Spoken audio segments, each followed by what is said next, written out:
A geração termoelétrica ela tem uma função importante na minimização de investimentos que, do contrário, teriam que ser muito maiores para atender com a mesma confiabilidade a carga do sistema. Então, a complementaridade térmica é um aspecto que merece ser visto com atenção, com competência, sem emoção.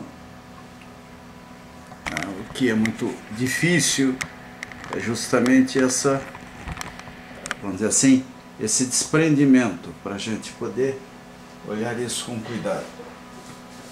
Então, o pessoal, de uma certa maneira, matou as hidrelétricas, impondo a elas a operação a fio d'água, né? Alguns casos, de uma maneira especial, poderiam ser diferentes se o pessoal desse mais atenção ao uso múltiplo das barragens. Lamentavelmente, vence o mais chato, né? Vence aquele que tem mais dinheiro para atingir a mídia, fala mais bonito, até o canto. Nesses casos vale até às vezes trazer cantor estrangeiro, porque à medida que nós deixarmos de produzir energia elétrica aproveitando o potencial dos nossos rios, nós vamos importar aerogeradores, termoelétricas sofisticadas. Nós vamos gastar muito mais com usinas que são mais caras e que, para poderem funcionar, acabam demandando subsídios e se transformam em autênticos cartórios energéticos. Então, além de criar um peso para o contribuinte, para o consumidor de energia elétrica, essas opções oportunistas, né, elas atendem os interesses da indústria estrangeira.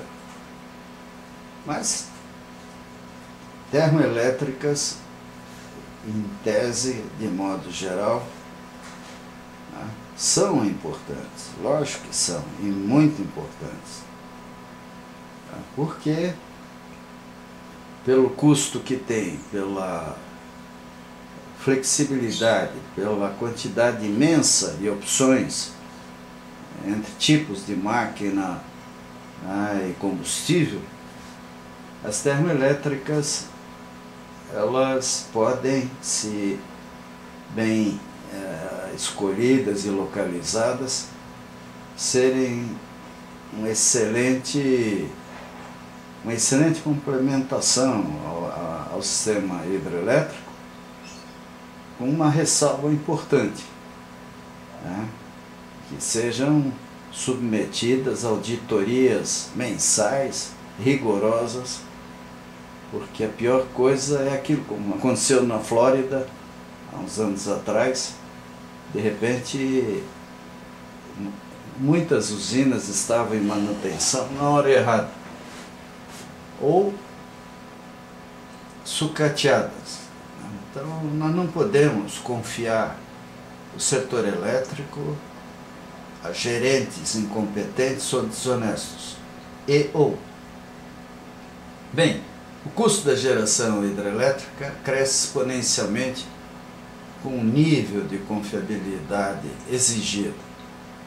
É óbvio, qualquer geração, pode ser hidrelétrica, termoelétrica, eólica, se nós aumentamos exigências de confiabilidade, o custo aumenta.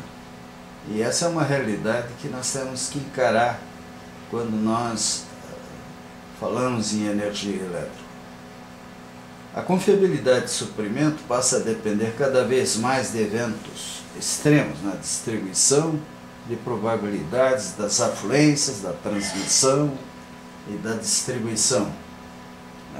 Na verdade, do ponto em que a energia existe lá, potencial, até o momento em que ela se transforma em luz, calor, na residência de qualquer um de nós, há um caminho longo, todos eles com a taxa de falha, com soluções de confiabilidade. 3. Para qualquer nível de confiabilidade, há uma proporção ótima de hidro, geração média barata, e térmica, confiabilidade nos períodos secos. Eu diria até mais, né? Para qualquer nível de confiabilidade, dependendo da região, nós teríamos uma proporção ótima de usinas hidrelétricas, usinas térmicas, usinas eólicas e, quem sabe lá, que outras possíveis. Porque há regiões em que venta, a intensidade do vento é grande, constante, regular, né? O que reduz o custo dessa opção quando aproveitada em sintonia com o sistema de transmissão e geração adequado.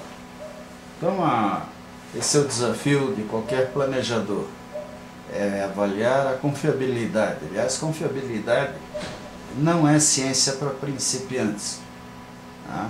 E quem trabalha com confiabilidade precisa de um banco de dados, precisa de informações seguras, de boa qualidade, que a ANEEL, o pessoal aí da IPE, etc., pode até apontar a partir de especialistas que não estão lá dentro, né? Porque para entender do que é uma usina, uma subestação, uma linha de transmissão, o indivíduo tem que estar de cabelo branco e ter uma tremenda experiência prática com essas instalações, fabricantes, empreiteiros, projetos. Isso não se faz em banco de escola. 4. Quanto mais flexível a operação da térmica, sem geração mínima obrigatória, maior a sinergia com o sistema hidrelétrico. Bem, é bonito dizer isso, só que a térmica, né, ela não existe geração térmica exatamente flexível. A mais simples, que seriam os grupos geradores diesel, até isso nós temos que ter uma condição do grupo aquecido, frio, pré-aquecido. Quer dizer, não é uma fonte. A térmica é uma oficina que gera energia elétrica, né? E essa oficina, essa máquina que vive em manutenção, essa coleção de máquinas, é temperamental, é cheia de sutilezas que dependem do tamanho da instalação, do combustível, da tecnologia usada. Então, quando se fala em geração térmica, e até da probabilidade de termos o combustível. Nós chegamos aqui no sul a quase ter que parar nos anos 70, se não me engano, a geração na Sotelca por falta de água do Rio Tubarão. Quer dizer, a seca era tão grande que faltava água para produzir vapor, né? Então, a localização da térmica e a equipe que trabalha nela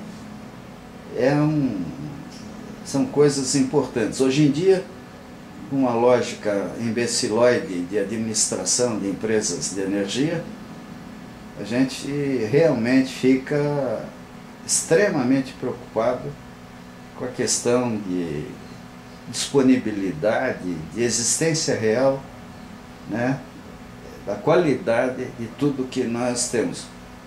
Basta ver transmissão, a quantidade de vezes que as linhas de Itaipu, quer dizer, de Furnas, que vão de Itaipu até São Paulo caíram é inaceitável, simplesmente. Assim como, né, falhas nessas grandes usinas aí. Histórias que a gente ouve, como lá em Foz do Areia, se não me engano, queimar 2, 3 transformadores, até que por acidente descobriram que estavam fazendo religamento automático instantâneo, monopolar, e gerando surtos que acabaram queimando transformadores. Eu não sei como a Copel reagiu a isso. Quinto, o grau de mix ótimo. Participação de geração térmica no mix aumenta com a exigência de confiabilidade. E palavrinhas cachorras, né? O grau de mix. O grau de mixagem, o grau de mistura, o grau de... a receita de bolo, o coquetel, né, de geração térmica com hídrica e outras, né?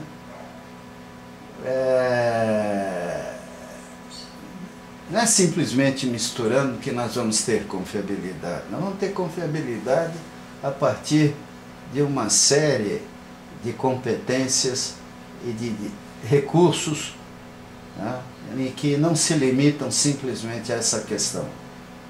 Então o Décio aqui tem que olhar com cuidado essa frase.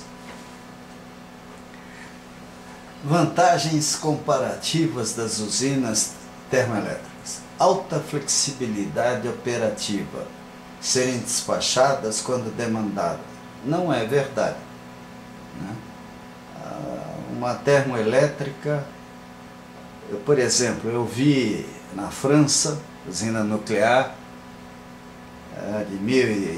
em construção na época, cada grupo de 1.300 megawatts.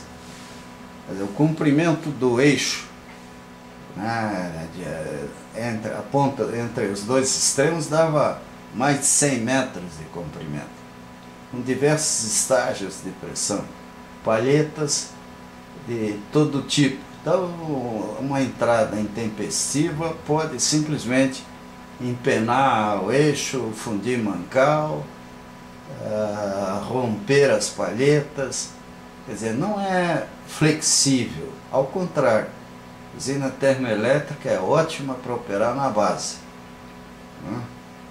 Capacidade de armazenamento não estando sujeita à imprevisibilidade de recursos naturais. Depende, né? Porque se usa vapor, tem que ter água. E muitas vezes o pessoal põe a termoelétrica do lado de um rio, cuja vazão pode variar muito. E hoje em dia, com o uso múltiplo das águas, projetos mais antigos poderão ter problemas em períodos de estiagem, né? E existe a imprevisibilidade do combustível. Quantas vezes em reuniões do GCI nós gastamos horas discutindo quanto seria contratado de compra de carvão no sul, lá em Santa Catarina. Por quê? Porque o mineiro ele não ativa uma mina de um dia para o outro. Quer dizer, não é fazer assim que o carvão começa a sair e ser carregado nos navios. Então uma termoelétrica pode ser carvão, gás, vapor, quer dizer, carvão ou gás, ou urânio, sei lá o que, dependem também do abastecimento do combustível, né? E outras coisas. Agora, é óbvio que uma usina eólica e hidrelétrica depende da natureza. Então, as fragilidades de lado a lado existem e têm que ser negociadas e colocadas de forma honesta, competente, em planilha, né, para que a gente tome uma decisão correta. Há uns anos atrás, por acidente, assisti a uma palestra que até me envergonhou. Um amigo meu, muito inteligente, querendo dizer que termoelétrica não tem risco. Eu acho que ele nunca entrou numa usina.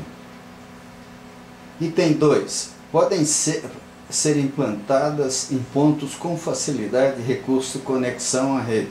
Ótimo, isso não há dúvida. A gente se aproxima da rede e afasta da fonte do combustível, né? E dependendo do lugar que você colocar na rede, os vizinhos poderão não gostar. Então essa é uma questão que tem que ser vista do ponto de vista ambiental, do ponto de vista de abastecimento de combustíveis, e a rede, né? Ela dá essa flexibilidade, mas também exige facilidades, exige atenção para uma série de coisas, senão a gente pode ter uma termoelétrica que não entra em operação, né? Você reduz os investimentos na transmissão e aumenta em outros setores. Item 3. O despacho das térmicas pode se dar para compensar situações de aumentos inesperados da demanda. Sim, não há dúvida. Se a demanda aumenta inesperadamente, mas esse inesperado com antecedência suficiente para colocar as máquinas em operação, ter combustível e ter a tranquilidade de saber que elas vão funcionar, aí tudo bem. Agora não é uma termoelétrica, não é usina para entrar em operação em blackout, por exemplo, né? Aí a hora que ela pode gerar, a menos que ela esteja pré-aquecida, em paralelo como reserva quente, ela não vai suprir deficiências.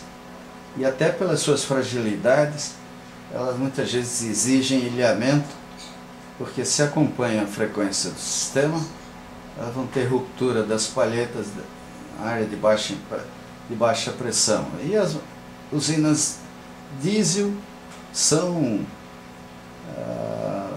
usinas, vamos dizer, paleolíticas, da época em que o petróleo era barato e que valia a pena isso tudo, né? E que dão uma manutenção colossal, mesmo que parada, senão você acaba travando um pistão, biela lá qualquer, e na hora que você pensa que ela vai funcionar, ela quebra de vez, né?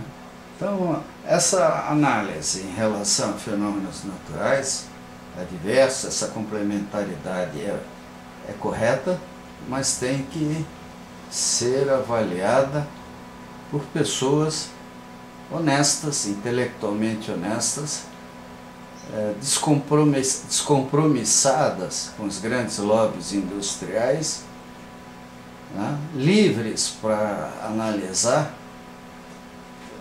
no detalhe tudo isso, e ainda por luxo, com experiência, né?